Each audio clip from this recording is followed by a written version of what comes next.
Assalamualaikum dan salam sejahtera. Hai warga Seberperai, masih ingatkah anda mengenai promosi tawaran Kompas sepenuh Hari Bandaraya ke-6 baru-baru ini? Masih ada sama itu tahu enggak?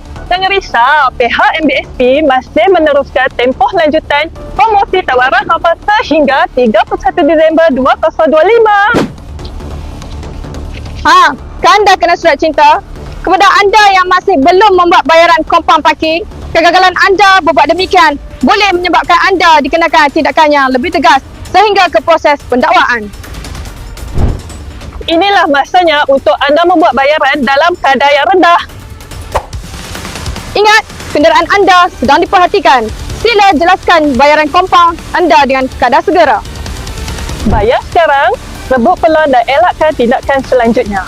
Ayo, rebutlah peluang ini dan tunaikan tanggungjawab anda. Tolonglah